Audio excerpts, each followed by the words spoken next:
Welcome back my friends.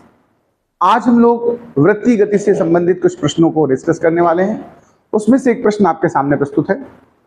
एक घड़ी की सेकेंडों वाली सुई, सेकेंडों मतलब जो सेकंड बताती है, ध्यान देना घड़ी में आमतौर पे 3 सुइयां होती हैं, एक सेकंड वाली, एक मिनट वाली और एक घंटे वाली।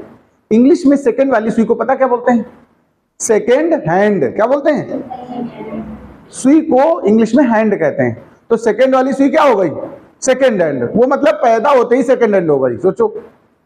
और जो मिनट वाली वो मिनट हैंड और घंटे वाली आवर हैंड या आर हैंड। ठीक है, तो इस सवाल में सेकंड हैंड के बारे में, यानी सेकंड वाली जो सुई है उसकी लंबाई दी गई 2 सेंटीमीटर। देखो जैसे ये है, ये जो सबसे पतली दिख रही है यही क्या है? सेकंड वाली सुई है। तो सेकंड वाली सुई की जो लंबाई, ध्यान देना यहां पर दी गई सवाल में, वो त्रिज्या का काम करेगी। किसका काम करेगी? देखो ऐसे टिक टिक टिक टिक घूमेगी, देखो तो एक वृत्त बनाएगी कि नहीं बनाएगी? और वो कितनी है? 2 सेंटीमीटर। अच्छा आगे बढ़ते हैं, गणना कीजिए। हमें क्या सॉल्व करना, सुनिए जरा। फर्स्ट पार्ट, सुई की नोक की चाल क्या ज्ञात करनी है? हाँ, नोक की चाल v हमें ज्ञात करनी है। एक बात, पहला पार्ट ही पहले कर लेते हैं।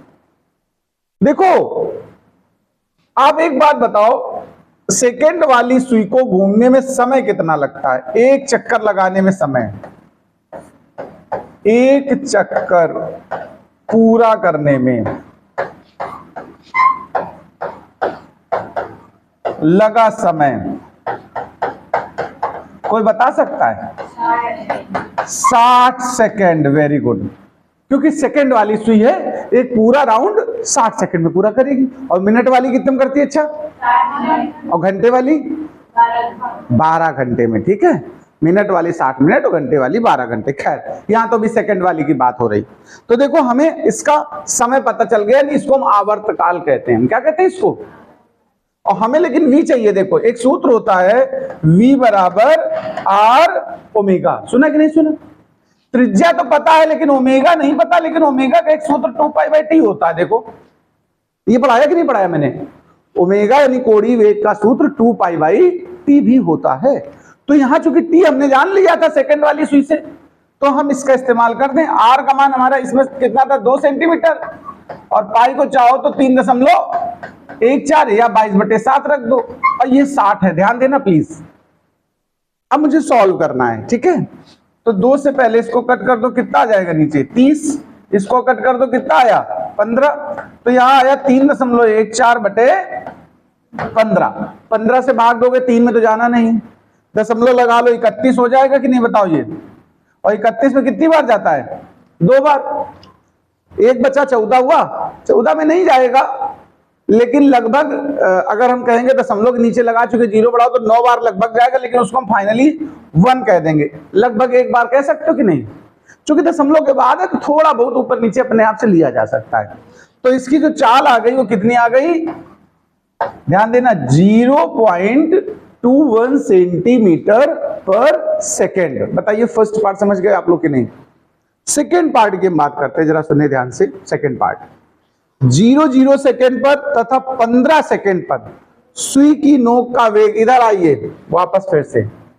प्रश्न में हमारे बोला है इसने 0 सेकेंड कहां होता? कोई बताएगा मुझे? 0 सेकेंड कहां होता है? ठीक 12 बजे।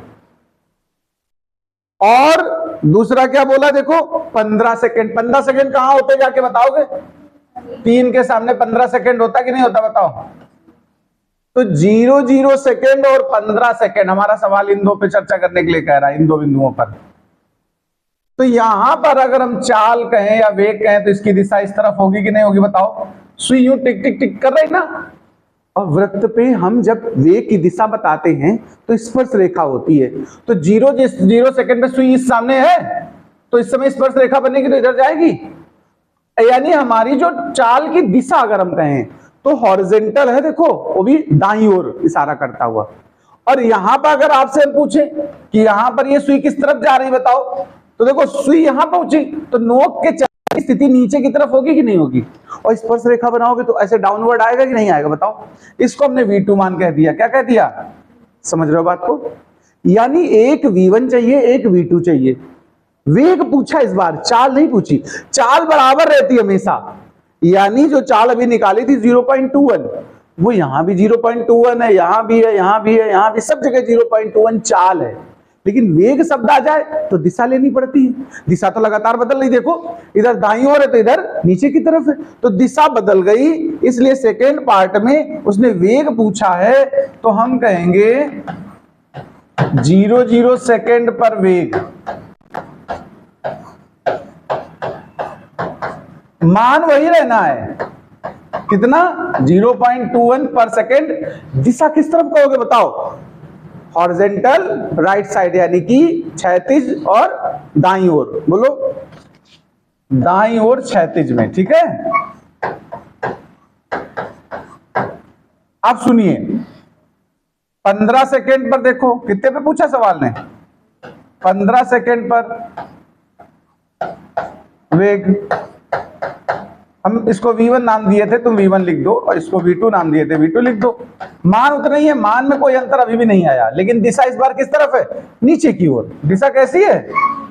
नीचे की ओर, या ऊर्ध्वाधर नीचे की ओर, ठीक है। ये आपको बताना भी है, डायग्राम से बनाओगे तो और समझ में आएगी। डायग्राम बना लेना घड़ी का, इतना बढ़िया तुम नहीं बना पाओगे घंटी वाला, लेकिन ऐसे सिंपल गोल ऐसे बना के 0 ये दिखाना जरूर बना करके। सेकेंड पार्ट भी हो गया आपका, देख लो आंसर मिला के आप लोग।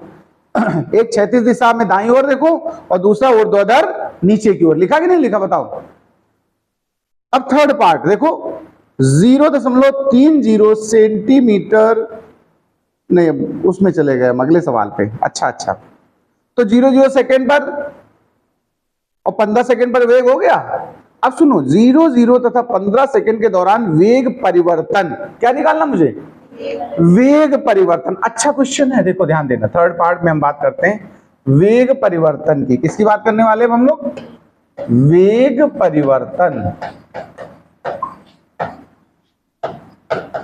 परिवर्तन वेग का जब हम निकालते हैं, ध्यान रखिएगा, तो अंतिम वेग माइनस प्रारंभिक वेग करते हो कि नहीं करते हो? अंतिम वेग हमने किसे माना यहाँ पर? V2 को, और प्रारंभिक किसे माना? V1 को।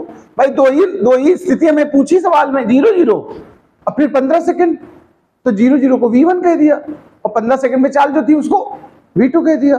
तो परिवर्तन पूछा, मतलब हमें क्या निकालना? V2 minus V1। अच्छा, आप वेक्टर के हिसाब से देखना, अभी V1 की दिशा किस तरफ को थी? हॉरिजॉन्टल, और देखो V1 इधर ही तो था, हॉरिजॉन्टल और किस ओर? राइट ओर। और V2 किस तरफ था? देखो वर्टिकल और डाउनवर्ड। देखो V2 ऐसे था कि नहीं था बताओ? ये V1 की दिशा थी, ये V2 की थी। परिवर्तन चाहिए, मतलब हमें चाहिए V2 minus V1। V2 minus V1, vector पढ़ चुके हैं आप लोग? माइनस V1 का मतलब क्या है? V1 की दिशा को पलटा गया है, उल्टा किया गया, तभी तो माइनस आया है। V2 की दिशा में कोई परिवर्तन नहीं होगा, ध्यान से समझना। V2 जिस दिशा में तुमने बनाया होगा वही दिशा बनाए रखो, लेकिन V1 एरो उधर था, और अगर इसका एरो हम इस तरफ कर दे, देखो ध्यान देना, एरो की डायरेक्शन बदल रहे हैं हम, अब उसको हटा दे रहे डायग्राम को, उसकी हमें जरूरत नहीं है। हमने कहा अगर इसका एरो इस तरफ बना दे, देखो V1 का, तो इसे आप क्या कहोगे? माइनस V1 कहोगे कि नहीं कहोगे? ये माइनस V1 हो गया, ये V2 हो गया, तो जो ये लाइन होती, ध्यान रखना, ये क्या होती बताओ? V2 माइनस V1 नहीं आएगी। यही परिवर्तन है, इसको आप नाप के भी सॉल्व कर सकते हो। देखो दो तरीके से इसको किया जा सकता है, या तो आप वेक्टर वाले कॉन्सेप्ट से, जैसे चाल कितनी थी बताओ? 0.21 थी सेंटीमीटर पर सेकेंड, देखो याद है? इसको मान लो तुम कि 0.07, ठीक है, सेंटीमीटर पर second is equal to 1 centimetre लंबाई नापनी है। तो देखो 0.07 सेंटीमीटर को हमने क्या मान लिया? 1 सेंटीमीटर। 3 से गुणा कर दो तो 3 सेंटीमीटर का मान कितना आ जाएगा? 0.21 नहीं आ जाएगा बताओ? इसी में अगर 3 से गुणा कर दें तो 0.21 आएगा कि नहीं बताओ? अब वो किसके बराबर हो जाएगा? 3 सेंटीमीटर के।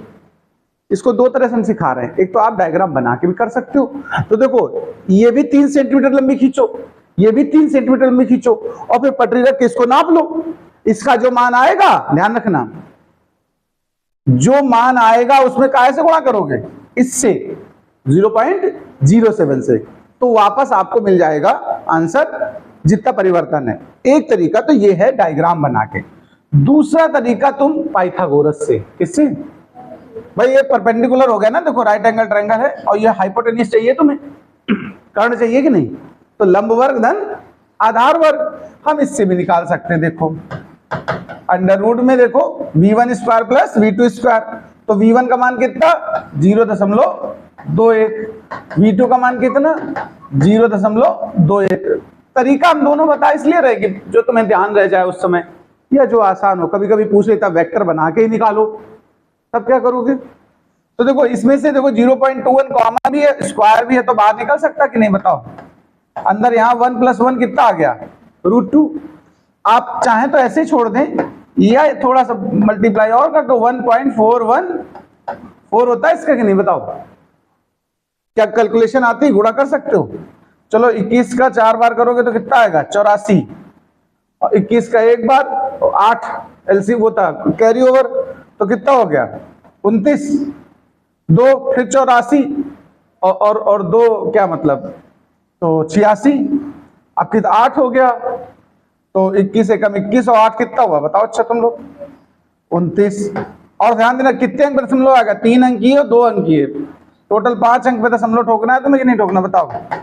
तो 0.296, और सरल करना चाहो थोड़ा सा तो 0.30 भी लिख सकते हो। देखो 30 के आसपास ही तो है मान, राउंड अप कर लिया है ना, या यहीं छोड़ दो, वो तुम्हारी इच्छा। तो ये परिवर्तन आ गया थर्ड पार्ट। अभी और क्या पूछ रहा सुनो, थर्ड पार्ट में ध्यान देना जरा। अच्छा, और कोण भी इसका बता सकते हो। देखो ये ध्यान देना, ये मान के हिसाब से ये दोनों चीजें बराबर है कि नहीं बताओ। तो ये कोण पता कितना होगा 45 अंश, ये कितना होगा 45 अंश। तो जो परिणामी की दिशा है वो पहले वाले से 45 अंश देखो ऊर्ध्वाधर नीचे की ओर है कि नहीं। देखो ध्यान देना, जो रिजल्ट आया डेल्टा v, उसकी दिशा v1 के साथ कितना बना रही 45 अंश बना रही, और ऊर्ध्वाधर नीचे की तरफ, देखो नीचे की तरफ 45 अंश। तो इसमें दिशा भी लिख सकते हो परिवर्तन की, 45 अंश नीचे की ओर या ऊर्ध्वाधर नीचे की ओर। एक बात, थर्ड पार्ट के बाद हम फोर्थ पार्ट की बात करते हैं। नोट इसी सीक्वेंस में करिएगा। फोर्थ पार्ट में कहा औसत त्वरण, क्या पूछा हमसे, औसत त्वरण। सुनिए जरा भाई, त्वरण वैसे होता क्या, कोई मुझे बताएगा फार्मूला या सूत्र या कुछ भी। क्या होता, वेग परिवर्तन की दर को। तो अगर हमें वेग परिवर्तन पता हो देखो, और समय पता हो, समय या समय अंतराल, तो त्वरण निकाला जा सकता। वेग परिवर्तन कितना निकला देखो 0.30 निकला, और समय कितना लगा था इन दोनों बिंदुओं के बीच। देखो ध्यान से घड़ी को, यहां से चलते चलते सेकंड वाली सुई जब यहां पहुंची तो कितना समय लगा होगा 15 सेकंड। ठीक है, तो समय हो गया हमारा कितना 15 सेकंड। तो भाग दे दो भाई 15 से। अब देखो सीधा कितनी बार लगभग जाने वाला 0.02, क्या आएगा 02 सेंटीमीटर पर सेकेंड स्क्वायर। दिशा वही होगी जो इस वाले के 45 अंश ऊर्ध्वाधर नीचे की ओर, 45 डिग्री ऊर्ध्वाधर नीचे की ओर।